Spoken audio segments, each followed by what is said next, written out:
Welcome. So today we are going to discuss in this video about discrete Fourier transforms.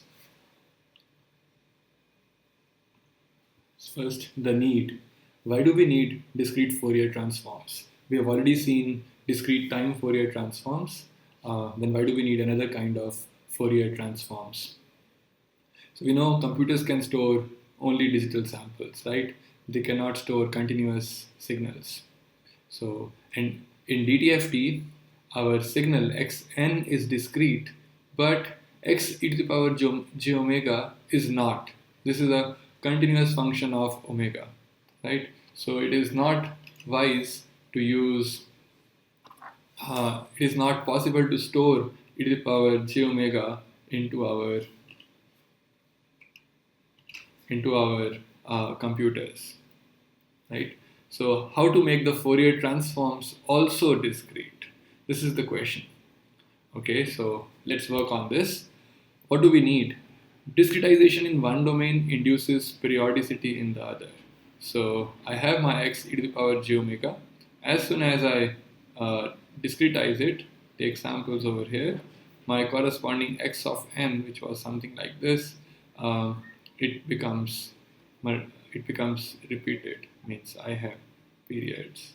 I'm just adding a space to show that the same thing repeated. So this unit gets repeated all over. So discretization in the frequency domain induces periodicity in the other domain, means the time domain. So let us assume periodic x of n. So so in order to work with discrete Fourier transforms, let us assume xn is periodic. Okay, so this is how the formulation looks like. X of k is basically discrete samples of x e to the power j omega, the DTFT, at omega equal to 2 pi k by n, where k is varying from 0 to n minus 1. And correspondingly, so the formula is xn e to the power minus j omega n, which, so omega is replaced by 2 pi k by n. But here you notice that the limits of integration are going from 0 to n minus 1. N is not going from minus infinity to plus infinity, but only from 0 to n minus 1.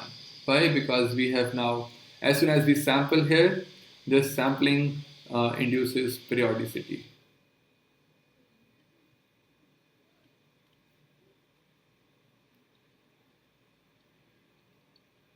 In the time domain, right? So this is the thing. Now, how do we do the inverse Fourier transform? So inverse discrete Fourier transform will look something like this. So you don't have any integration now, but a summation from k going from 0 to n minus 1 xk e to the power j omega n, where omega is 2 pi k by capital N, and divided by capital N. Right, this is my inverse discrete Fourier transform. Okay, now what is the geometric interpretation? That xn is finite of length n, as I told you that since we are taking the copies now. So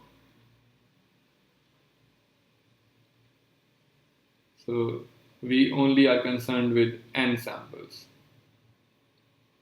And these samples are not required because they are just repetition. Similarly, the previous block is also not required. Only this block is required. And xn is assumed to be periodic with period n. So basically we just work with these n samples, and rest everything we assume to be same, periodic. Now what is the geometric interpretation in frequency domain? Well, my spectrum has n uniformly spaced frequency samples, right? I'm sampling in the frequency domain, right? So which means my x e to the power j omega, the omega was varying from 0 to 2 pi, right? My omega was between 0 to 2 pi, but now I am dividing it uniformly into n equally spaced segments, right? So this means I'm taking my omega k to be 2 pi k upon capital N, where capital N is basically k goes from 0 to n minus 1. So basically this will take the values 0, comma 2 pi by n, comma 2 pi 2 by n, in this way 2 pi n minus 1 upon capital N.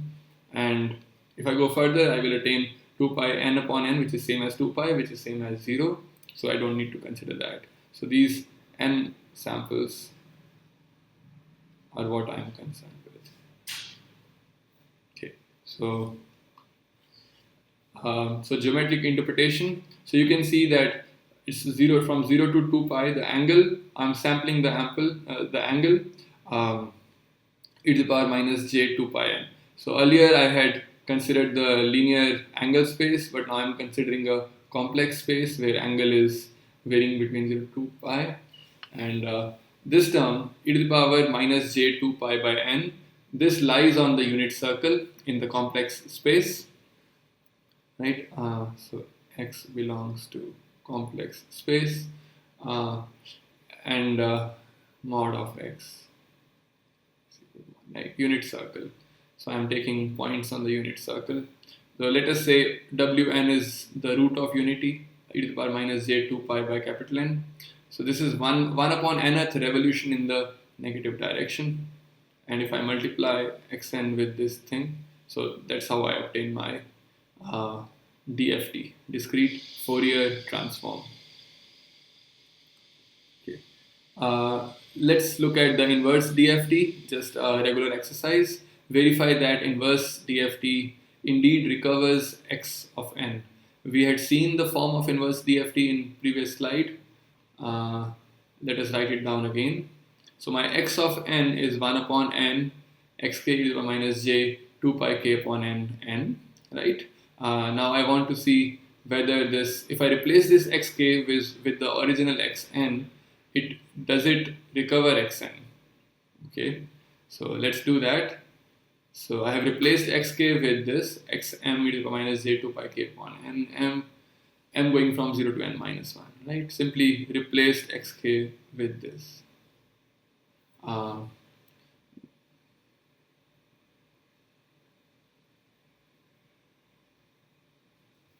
Sorry, this was a plus sign here. That's the formula for IDFT. Okay, now what I'm seeing is just the rearrangement. I took the m out, the summation over m out and summation over k inside. So xm comes out, but what stays inside the summation over k is j 2 pi k upon n minus m. Now look at this term. So this term is equal to 0 if n is not equal to m. Why? As you remember, this term is basically sum over a unit circle. So you are basically starting from here and coming back here. So the total sum becomes 0. Right? You go in discrete steps along the circle and you come back in n steps. And you reach you reach back here. That is why this becomes 0.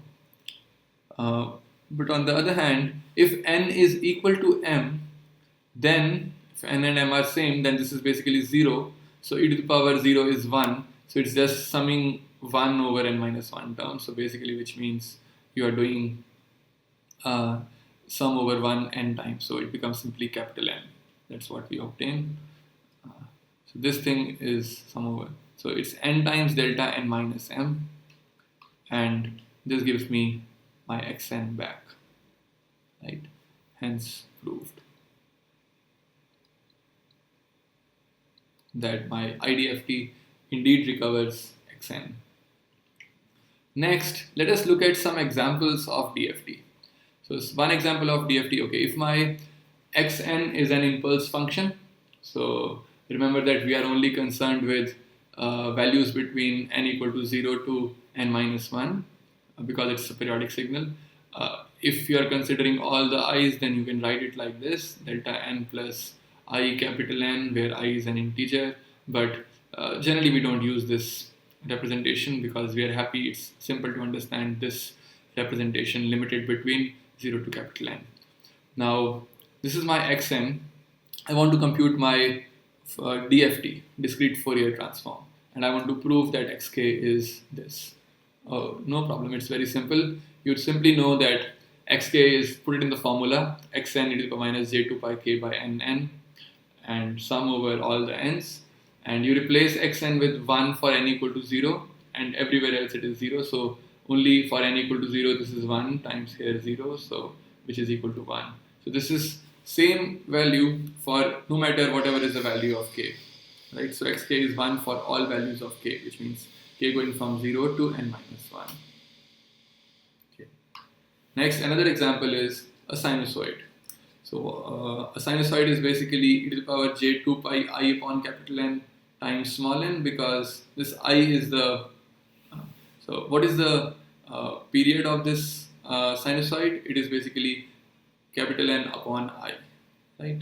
The discrete time period of this sinusoid is capital N upon I, which means it repeats. If this is a discrete time sinusoid, it will, so this point will be capital N upon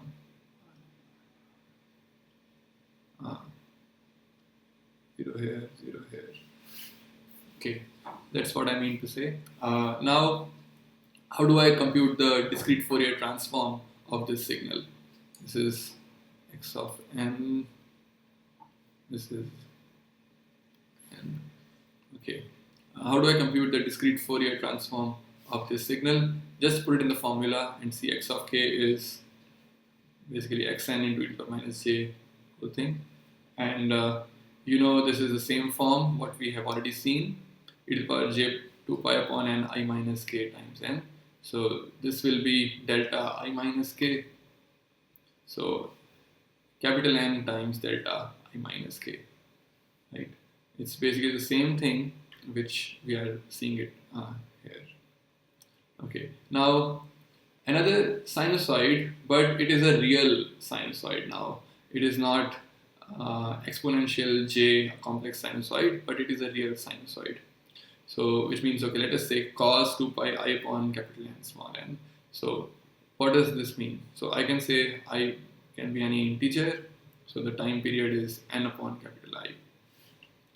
Now how do I compute the Fourier transform? It's very similar, but instead of computing it all over again, it is always good to use formulas which we have already derived.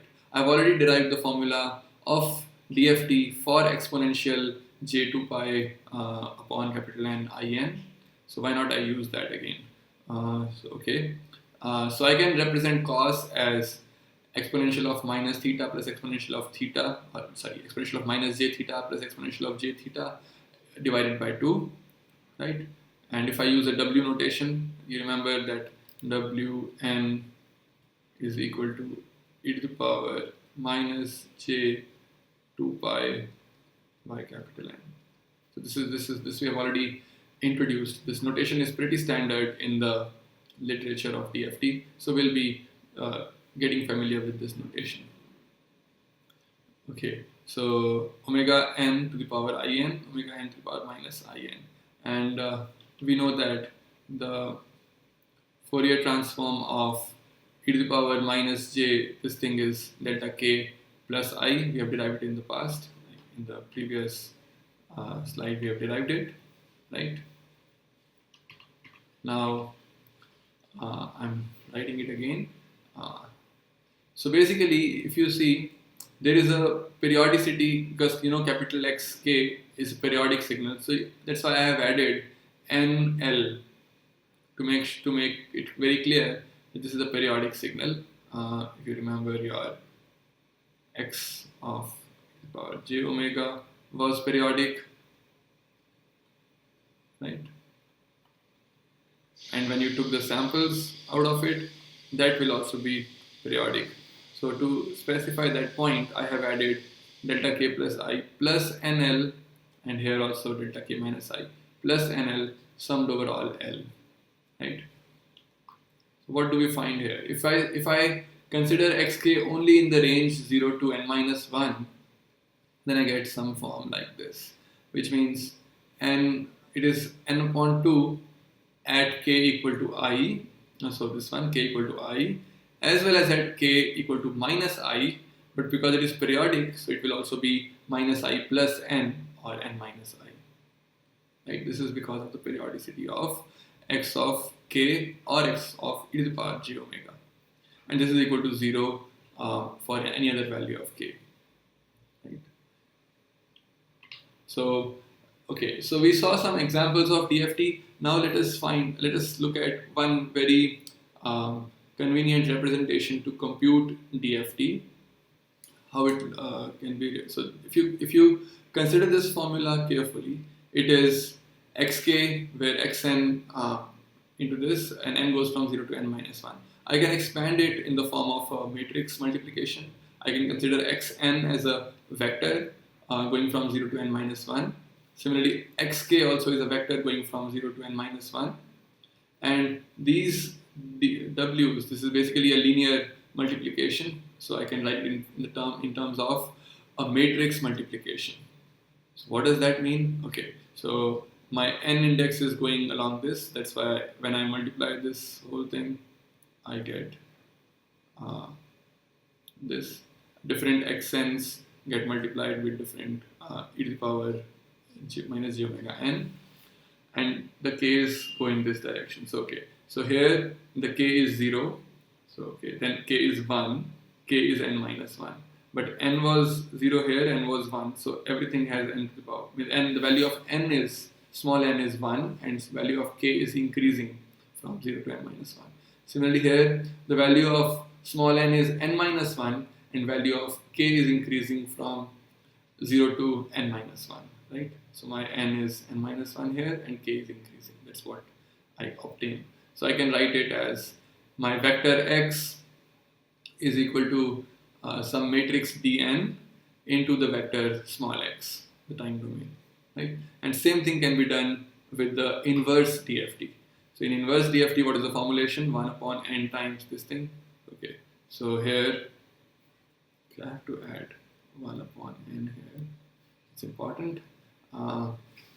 So what I get is same thing, x is here and small x is here, and k is increasing in this direction and is increasing in this direction, so that each individual k gets multiplied with corresponding x of k, right?